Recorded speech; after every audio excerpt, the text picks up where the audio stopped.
독서는 단순한 활동이 아니라 우리를 다른 세계로 이끌고 스스로를 돌아보게 만드는 특별한 경험이라고 합니다. 말하기 전에 먼저 생각하고 생각하기 전에 먼저 책을 읽으라 하였습니다. 그럼 저와 함께 과거로의 여행과 미래로의 여행을 함께하면 어떨까요? 그 여행을 책 속의 달봉이와 함께 하시길 바랍니다. 세상의 모든 책을 다 읽어주는 책 속의 달봉이입니다. 우리는 살면서 다양한 사람들을 만나고 그 만남 속에서 다양한 자극을 받으며 여러 가지 감정들이 생기곤 합니다. 그리고 마음의 상처 대부분은 인간관계 안에서 받게 됩니다. 내가 조심한다고 안 받을 수 있는 것도 아니고 또 한 번 받은 상처는 잘 아물지도 않죠. 시도 때도 없이 날아오는 이 상처의 화살을 피할 수 있는 방법은 없을까요? 감정은 똥과 같다고 합니다. 그래서 발생한 감정은 똥과 같이 몸 밖으로 꺼내줘야 합니다. 그렇지 않는다면 똥독에 올라 고통을 겪게 되고 죽을 수도 있습니다. 그럼 이미 받은 상처는 어떻게 해야 할까요? 오늘은 상처로 가득한 이 세상에서 나를 온전히 지킬 수 있는 마음가짐에 대해 같이 생각해 볼까 합니다. 이 메시지들이 우리 곁에 붙어 있을 때 우리는 힘이 더 세지고 세상과 맞설 수 있게 되죠. 자기 위안의 목소리를 하루에도 여러 번 의식적으로 되뇌어서 늘 곁에서 목소리 내도록 해보세요.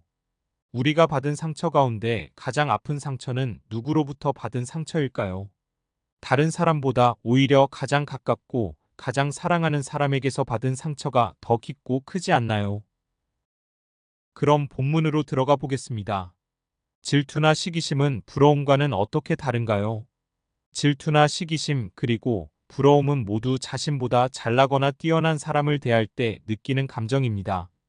그러나 질투나 시기심은 부러움과는 달리 그 감정을 느끼는 대상에게 해를 입히고자 하는 동기를 갖습니다.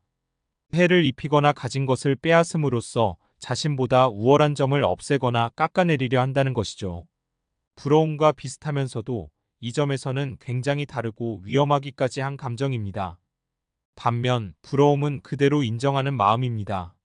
그 사람에 대해 참 잘났다, 부럽다라고 인정하고 나아가 칭찬을 할 수도 있습니다. 잘 되기를 바랄 수도 있죠. 그렇다면 어떤 사람에게 질투나 시기심을 느끼고 어떤 사람에게 부러움을 느낄까요?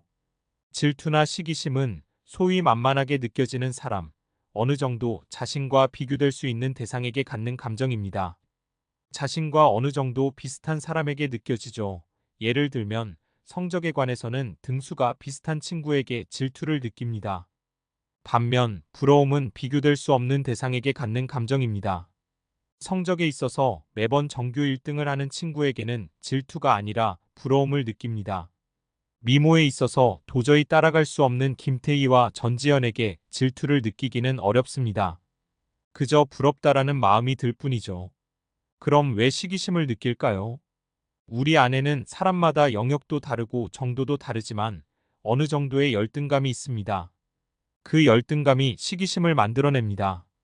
이 열등감은 다른 사람에 비해 자신이 뒤떨어지거나 부족하다고 생각하는 마음입니다. 이 세상에 완벽한 사람은 없습니다. 모두 부족하고 불완전한 면이 있죠. 문제는 그 부족한 면을 신경 쓰다 보면 그 점이 열등감으로 자리 잡게 된다는 것입니다. 나는 부족해, 난 못생겼어, 난 키가 작아. 사람은 열등감이 생기면 다양한 방식을 통해 열등감이 느껴지는 상황을 바꾸려 합니다. 왜냐하면 열등감이 느껴지는 상태는 고통스럽고 싫으니까요. 그래서 말을 더듬던 사람이 말을 더듬지 않기 위해 노력하다가 위대한 웅변가가 되기도 하고, 체력이 약했던 선수가 체력을 다지려고 수영을 시작했다가 세계적인 수영 선수가 되기도 합니다. 박태환 선수가 대표적인 예입니다. 이처럼 사람들은 열등감을 긍정적으로 승화시키기도 하지만 어떤 사람들은 자신을 비하하거나 남을 괴롭히는 등 좋지 않은 방향으로 빠지기도 합니다.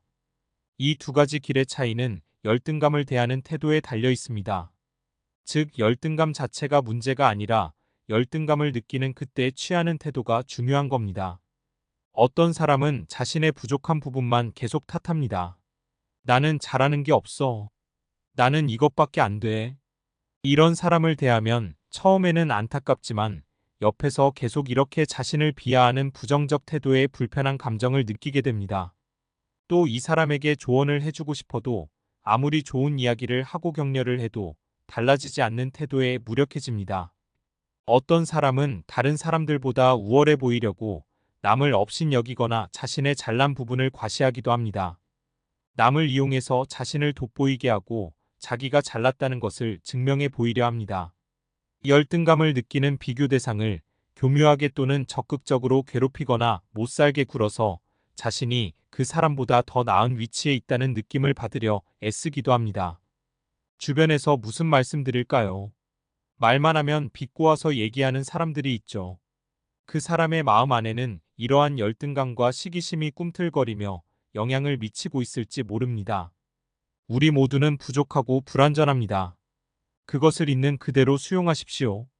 자신이 잘하는 게 무엇인지 발견하고 더 나아지려고 노력하는 자세가 필요합니다. 여기서 중요한 것이 바로 비교입니다. 쉽게 기분이 나빠지고 불행해지는 방법은 간단합니다.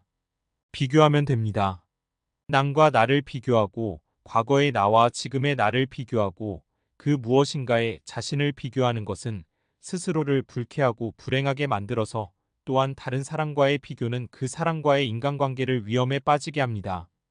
상대 입장에서는 누군가가 자신과 비교를 하면 불편하고 안전하지 않다는 생각이 듭니다. 나에게 시기심과 질투를 느끼는 거 아닐까? 그래서 나에게 부정적인 동기를 갖는 거 아냐라는 다소 불편한 생각이 들 수도 있죠. 여러분이 지금은 그 사람과 경쟁하고 있는 것 같지만 끝까지 같은 길에서 달리는 사람은 아무도 없습니다. 누구나 자신만의 삶을 살 뿐입니다. 자신만의 길을 갈 뿐이죠. 그러니 다른 사람과 비교하는 것은 어리석은 일입니다.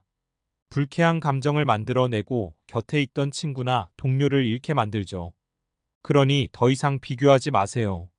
비교하는 순간 불행이 시작됩니다. 내 마음이 아프다는 건 감정 때문입니다. 상처받아서 힘들어요. 상처 때문에 너무나 고통스러워요. 가슴이 아파서 미칠 것만 같아요. 그런데 아프다는 것, 고통스럽다는 것, 힘들다는 것의 정체는 무엇일까요? 그 본질은 어디에 있을까요?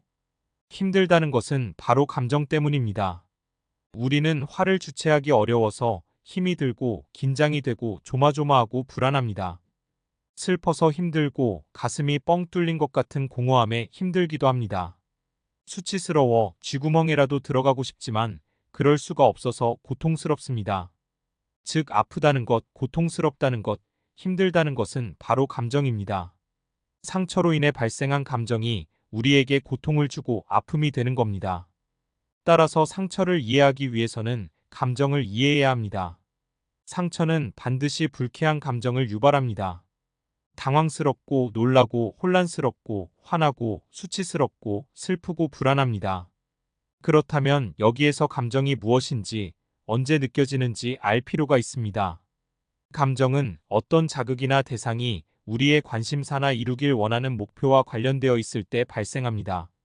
그것이 우리가 원하는 것을 이루도록 돕는다고 생각하면 기쁘거나 즐겁거나 행복함을 느끼는 등 유쾌한 감정을 느끼지만 우리의 바람을 방해한다고 생각되면 불안하거나 슬프거나 화가 나는 등 불쾌한 감정이 느껴집니다. 예를 들어 지나가던 사람이 나와 떨어져서 걷는 행동은 감정을 전혀 유발하지 않습니다. 그러든지 말든지 상관이 없기 때문입니다. 그러나 사랑하는 애인이 자신과 떨어져서 걷는 행동에는 서운함을 느끼곤 합니다. 애인에게 사랑과 애정을 확인받고 싶은 마음이 큰데 떨어져서 걷는 행동은 자칫 자신에 대한 애정이 식었을지 모른다는 생각 때문입니다. 그렇기에 같은 말이나 행동에 대해서도 우리 마음 안에 있는 관심이나 흥미에 따라서 다른 결과를 불러옵니다. 느끼는 감정이 달라질 수도 있고 상처가 될 수도 있고 그렇지 않을 수도 있습니다. 원하는 것이 없거나 그것에 관심이 없다면 상처가 되지도 감정이 느껴지지도 않습니다. 생각이 아픔을 만든다. 감정을 느낀다는 것은 어떤 자극이나 대상에 대해 생각했다는 겁니다. 자신이 바라는 것에 도움이 되는지 아니면 도움이 되지 않는지에 대한 판단에서 유쾌한 감정인지 불쾌한 감정인지가 결정됩니다. 그렇기에 생각하지 않으면 감정은 느껴지지 않습니다. 판단하지 않으면 불쾌하지 않습니다. 결국 상처는 생각이 만들어내는 것입니다. 그 사람의 말이나 행동에 대해 내가 어떤 생각을 했느냐에 따라 달라질 수 있습니다. 그렇다고 필요한 판단을 하지 말라는 것이 아닙니다. 판단을 해야 생존과 적응에 필요한 정보를 취해 처한 상황에서 적절히 행동하고 대처할 수 있기 때문입니다. 다만 불필요한 판단을 섣불리 하지 말고 보류하라는 얘기입니다. 판단하지 않으면 상처도 받지 않습니다. 불필요한 평가를 보류하는 연습을 시작해 보세요. 감정은 그저 해소를 요구할 뿐입니다. 저 사람은 왜 그렇게 충동적이야? 저 사람은 충동 조절을 잘 못하는 것 같다라는 얘기를 하곤 합니다. 이처럼 우리는 충동을 분노와 슬픔과 다른 별개의 특별한 감정으로 생각합니다. 그런데 사실 충동은 별개의 특정한 감정이 아닙니다. 그저 과거에 상처받아서 아팠던 분노, 슬픔, 불안, 공포 등과 같은 감정들이 내면에 쌓여서 계속 나가겠다고 충동질을 하는 것입니다. 내면에 쌓여있는 아픔들이 밖으로 나가겠다고 하는 거죠. 그저 참는 방법밖에 없다고 상처받은 아픔들을 꾹 참고 누르는 사람들이 많습니다. 하지만 살아보면 알게 됩니다. 참으면 사라지리라 생각했던 그 감정이 다시 생생하게 올라오는 순간들이 있다는 것을요. 다 지난 일이라 생각했던 아픔들이 지난 일이 아니라는 것을 깨닫는 순간들이 있습니다. 내면에 쌓여버린 감정들을 안전하게 밖으로 꺼내주지 않으면 충동질은 계속됩니다. 충동적이라고 여겨지는 사람이 늘 충동적인 상태에 있는 것은 아닙니다. 안에 쌓여있는 아픔과 감정들이 밖으로 안전하게 꺼내어지면 더 이상 올라올 곳이 없어서 차분해지기도 합니다. 감정은 그냥 사라지지 않습니다. 마음이 아플 때 감정이 주는 정보를 취해서 처한 상황에서 적절히 대처하고 상황을 해결했지만 여전히 마음에서 우라가 치민 적이 있지 않나요? 이미 지나버린 일인데 계속 마음이 답답하고 불편한 적이 있지 않나요? 일도 잘 해결됐는데 왜 끝이 아닐까요? 한번 발생한 감정은 결코 그냥은 사라지지 않기 때문입니다. 문제를 해결했다고 이미 발생해버린 감정이 없어지는 건 아닙니다. 그렇다면 감정에 무엇을 해줘야 사라질까요? 상처받은 아픔은 우리에게 무엇을 원할까요? 우리는 아픈 그 감정에 어떻게 대처해야 할까요? 상대가 힘들다고, 불안하다고, 슬프다고, 고통스럽다고, 화가 난다고 얘기할 때 우리는 어떻게 해결해줘야 할지 고민하고 방법을 찾습니다. 상대는 감정을 얘기하지만 우리는 가슴으로 듣지 못하고 머리로 듣습니다. 이걸 어떻게 해결해주지, 어떻게 말하면 만족할까, 어떻게 조언해주지 하는 이런 걸 생각합니다. 그러나 감정은 결코 해결을 요구하지 않습니다. 이미 발생한 감정은 오직 느끼고 표현되어 사라지기를 원할 뿐입니다. 감정은 자극에 반응해서 발생하고 느끼고 충분히 표현되면 사라집니다. 또 자극에 반응해서 발생하고 느끼고 표현하면 사라지면서 왔다가 가는 것입니다. 전래동화 임금님 귀는 당나귀 귀 이야기 속 이발사는 답답한 마음에 시름시름 앓다가 죽을 것 같아 해소할 방법을 찾습니다. 아무도 듣지 못할 거라고 생각하고 깊은 대나무 숲의 구덩이를 파고는 거기에 외쳤습니다. 임금님 귀는 당나귀 귀라고요. 그러고 나니 이발사는 살 것 같았습니다.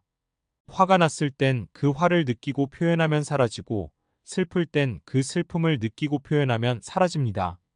상처받은 아픔 또한 그 아픔의 감정을 그저 느끼고 표현하면 사라지는 것입니다. 그러니 자신이든 다른 사람이든 상처로 힘들어하고 있다면 그 감정을 그대로 느끼고 표현할 수 있도록 도와주세요. 상처받았을 때 나타나는 감정 변화. 상처는 결국 나의 세계, 즉 나의 경계가 침범당하는 현상이라 할 수 있습니다. 자신 혹은 타인의 세상에 대한 내 믿음이 침범당하는 것입니다. 우리는 상처받으면 화가 납니다. 즉 분노는 자신의 경계가 침범당할 때 느끼는 감정입니다. 우리는 모두 자신만의 경계가 있습니다. 그 경계가 허락 없이 침범당할 때 화가 나죠. 몸은 기본적으로 우리 자신의 물리적 경계에 해당하므로 신체적 폭력은 가장 대표적인 경계 침범 행위이자 분노 유발 행위입니다. 구체적 접촉 또한 마찬가지입니다. 범하는 사람 입장에서는 상대가 예쁘고 귀여워서 토닥거리고 만지는 것일 수 있지만 접촉을 당한 사람은 허락 없이 자신의 경계가 침범당하는 것이라 화날 수 있습니다. 그런데 우리는 물리적으로 접촉하지 않지만 누군가의 경계를 침범하는 행위를 하곤 합니다. 바로 조언입니다. 그 사람을 위해서 한 말이지만 조언을 듣는 사람은 자신의 경계가 침범됐다고 지각할 수 있습니다. 이러한 조언이나 지적은 분노를 유발합니다. 누군가에게 무심코 하는 말 한마디가 또는 그 사람을 위해서 하는 조언이 그 사람에게는 상처가 되어 화를 유발할 수 있는 겁니다. 누군가에게 화를 유발하는 것은 항상 조심해야 합니다. 모든 사람은 화가 나면 화를 유발한 그 상대에게 복수하고 싶은 마음이 들기 때문입니다. 물론 실제로 복수한다는 것은 아닙니다. 복수하고 싶은 마음이 든다는 거죠. 미성숙하고 부족한 사람이어서가 아니라 화라는 감정 자체가 성인 군자를 포함한 모든 사람에게 보복하고 싶은 마음을 불러일으킵니다. 그래서 상처받으면 상처를 준 사람에게 자신이 느낀 것만큼 아픔과 고통을 되돌려주고 싶은 마음이 올라옵니다. 안갚음하고 싶고 보복하고 싶습니다. 그렇다면 가장 흔하게 하는 복수의 행동은 무엇일까요? 바로 그 사람에 대한 뒷담화입니다. 그 사람에 대해서 욕하는 것이죠. 실제로 뒷담화는 그 사람에게 부정적인 영향을 미칠 가능성이 높습니다. 나와의 관계를 먼저 바꿔라. 상처를 줬던 상대방에 대한 분노나 아픔을 작업해서 떠나보냈지만 여전히 상처에 무능력하고 무기력했던 나에 대한 원망과 분노가 존재합니다. 또는 그 상대방의 말이나 행동보다 오히려 자신이 스스로를 더욱 비난하고 무시하고 있었음을 발견하게 됩니다. 인정이나 애정을 충분히 받아왔음에도 불구하고 여전히 이를 갈망하며 신경을 쓰고 상처받는 경우가 많습니다. 강의 중에 한 여성분이 이렇게 질문하셨습니다. 저는 늘 다른 사람들이 저를 인정해 주는지 아닌지에 신경을 쓰고 상처를 받고 감정이 상해요. 그런데 생각해보면 지금껏 많은 사람들이 저를 칭찬해 줬어요. 그런데도 저는 왜 계속 인정에 목을 매달고 마음이 상할까요? 왜 실제로 많은 인정과 사랑을 받는데도 쉽게 상처를 받을까요? 저는 그분께 혹시 선생님은 자신을 인정해 주시나요? 라고 물었습니다. 그때 그분은 잠시 멈췄습니다. 정작 자신이 그렇게 노력하고 애써 왔던 스스로를 인정해 주지 않았다는 것을 깨달았던 겁니다. 사실 상처를 회복할 수 있는 열쇠는 외부에 있는 것이 아니라 나 자신 안에 있습니다. 그것은 바로 내가 나를 대하는 태도에 있죠. 여러분은 자신을 얼마나 사랑하시나요? 여러분은 자신을 얼마나 인정하시나요? 자기 자신을 인정하지 못하기 때문에 다른 사람의 인정에 신경을 쓰는 경우가 정말 많습니다. 상처의 핵심은 나 자신과의 관계에 있는 겁니다. 그러니 다른 사람의 시각과 태도를 바꿀 것이 아니라 내가 나를 대하는 태도, 나와의 관계를 바꿔야 궁극적으로 상처에서 벗어나 회복할 수 있습니다. 다른 사람이 여러분을 사랑하기 바라는 만큼 여러분은 여러분 자신을 사랑하시나요? 다른 사람이 나를 인정하기 바라는 만큼 여러분은 여러분 자신을 인정하고 계시나요? 자신이 자신을 인정하지 않기 때문에 아무리 타인의 칭찬과 인정을 받아도 여전히 인정에 고픕니다. 자신이 자신을 사랑하지 않기 때문에 아무리 타인의 사랑을 받아도 믿을 수 없고 사랑이 고픕니다.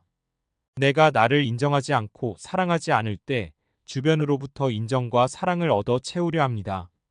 자신이 자신을 인정해주고 사랑해주면 되는데 그것을 생각하지 못하고 주변으로 시선을 돌려 계속 채워달라고 기대하고 요구합니다. 거기에 꽂히고 압도당해서 주변의 사랑과 인정을 받아서 채우려 합니다. 그러나 내가 나를 채워주기 전까지는 결코 채워지지 않습니다. 그렇다면 나와의 관계를 바꾸기 위해서는 어떻게 해야 할까요? 내가 나를 인정하지 않고 사랑하지 않아서 계속 상처받는 거라면 어떻게 해야 할까요? 바로 내가 나에 대해 갖고 있는 그 불쾌한 감정을 거두어내야 합니다. 그 감정을 안전하게 해소해서 떠나보내야 합니다. 먼저 분노와 원망, 미움을 해소하십시오. 대부분이 자신에게 분노와 미움과 같은 불쾌한 감정을 갖고 있습니다. 그 감정이 해소되지 못한 채 표면에 계속 맴돌고 있죠. 자신에 대한 화난 감정과 만났을 때 자신을 정말 싫어하게 될까봐 그리고 미워하게 될까봐 두려워서 대놓고 만나지 그저 불쾌한 감정이 있다는 것을 짐작은 하면서도 그저 외면하고 눌러놓습니다. 그런데 여러분들이 만나지 않고 눌러놓는다고 해서 그 감정이 얌전히 숨어 있질 않습니다. 옆에서 너 미워, 너 싫어라고 속삭이며 계속 알짱거리고 맴돌면서 괴롭힙니다.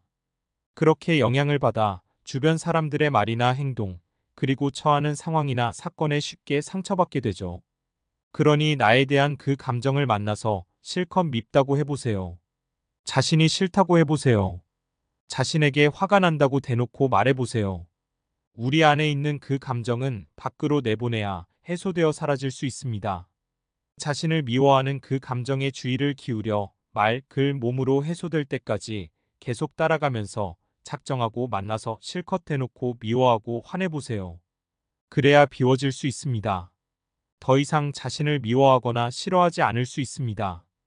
표면에 맴돌던 자신에 대한 분노와 원망의 감정이 해소되어 사라지면 신기하게도 그 아래에 있던 자신에 대한 불쌍함과 안타까움 등 연민의 감정이 올라옵니다. 모든 사람에게는 자신에 대한 애정이 있습니다. 평생을 함께해온 것으로서 연민과 유대감이 있죠. 화와 미움의 감정이 비워질 때 불쌍함과 연민은 비로소 올라올 수 있습니다. 그 순간이 자신에 대한 태도가 변화되는 지점임을 기억하십시오. 불쌍함과 안타까움의 감정 또한 충분히 느끼고 표현하면 해소됩니다. 다른 감정과 마찬가지로 불쌍하다고 계속 표현해 보세요. 불쌍한 감정에 충분히 머물러 계속 표현하는 것이 효과적입니다. 불쌍해, 그럴 수밖에 없었던 내가 너무 가여워.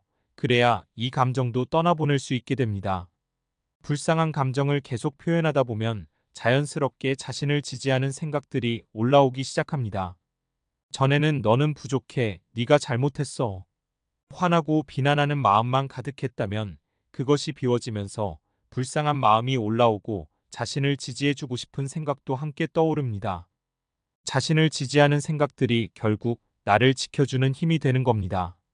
세상의 수많은 위험한 일들과 상처, 그 힘으로 대처하고 버텨내며 살아갈 수 있게 됩니다.